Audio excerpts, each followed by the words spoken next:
Good day, ladies and gentlemen, this is the Souls and welcome back to Will It 40k. Today we are revisiting the Mass Effect series to throw another non-40k thing from it into our 40k blender.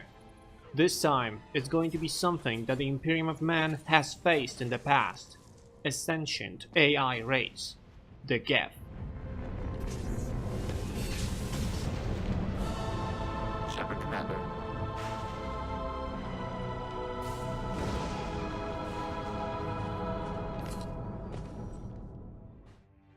What is worse than a sentient, self-replicating, high-tech humanoid robot?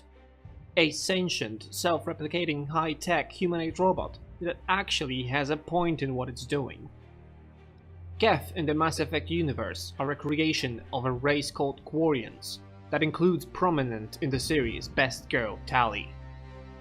Initially a simple tool that were meant to perform tasks too dangerous or too simple for an intelligent advanced race to do.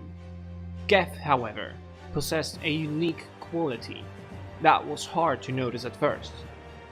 While a single Geth, or a small group of them, is quite literally just a robot with enough intelligence to perform a simple objective given to it, their intelligence is collective.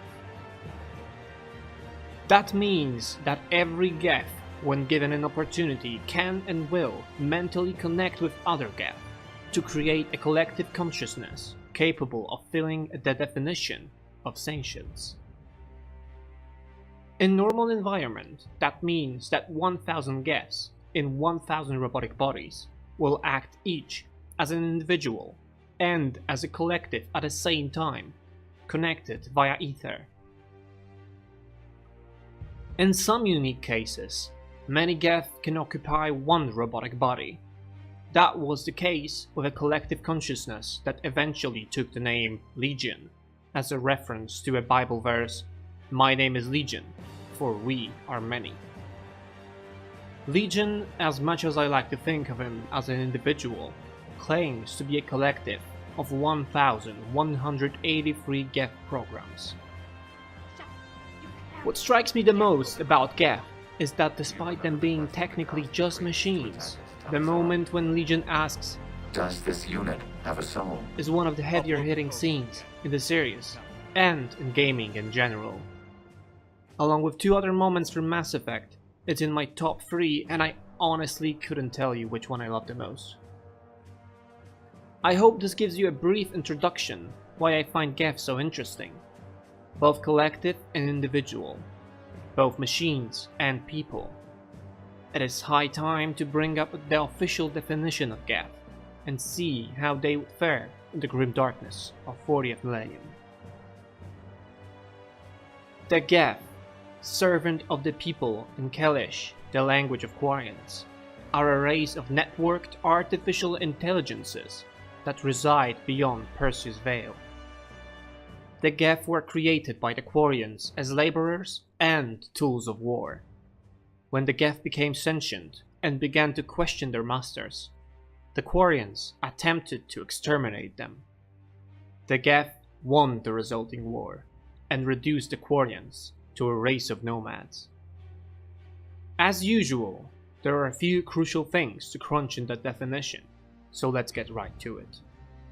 Despite being highly advanced, the Quarians were initially unable to destroy the Geth. There are a few reasons for that. As many other races of Mass Effect universe, the Geth have both access and means to produce highly advanced kinetic weapons, and both stationary and personal force fields.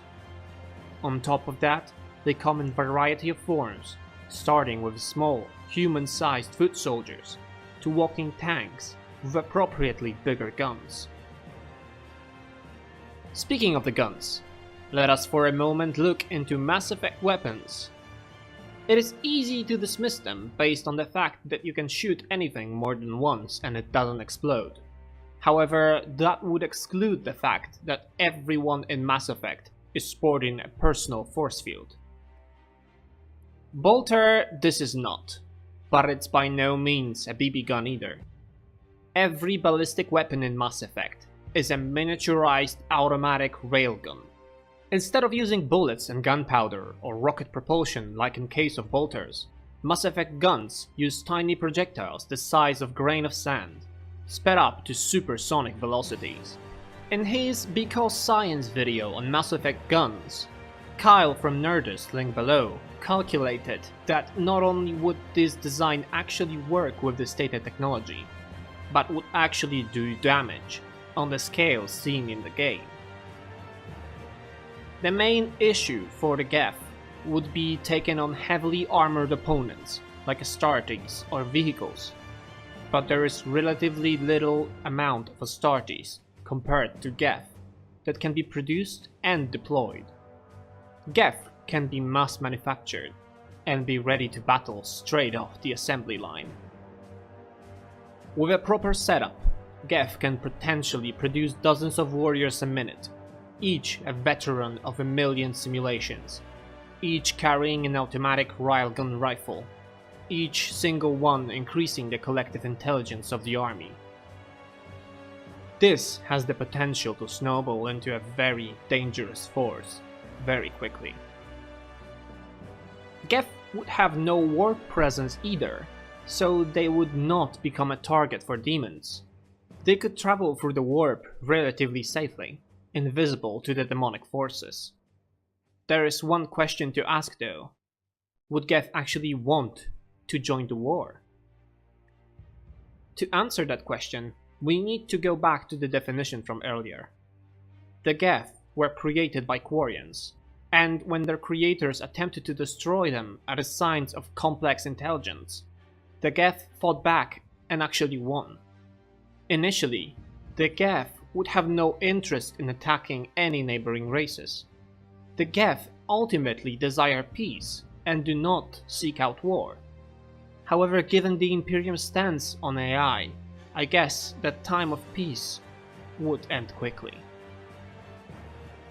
An issue remains of Geth not having the technology to use FTL without mass relays. In my opinion, however, if Tau figured it out, so can Geth. They are sufficiently advanced and curious enough to try and find a solution to this rather obvious issue.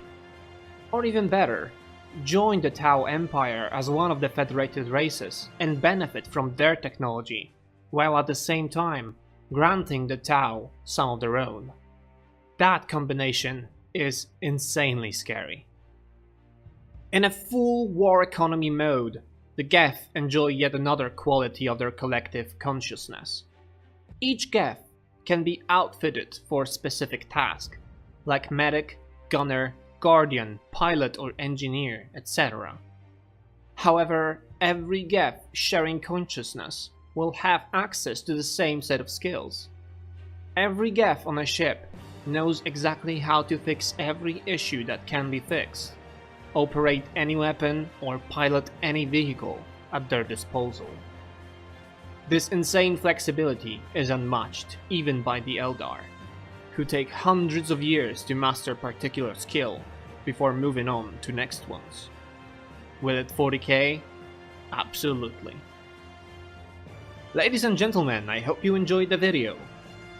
It's always fun to tackle the Mass Effect universe because Mass Effect is best effect. Make sure to watch my previous video where I discussed the validity of Brotherhood of Steel in 40k, and I am 100% correct about everything. See you next time.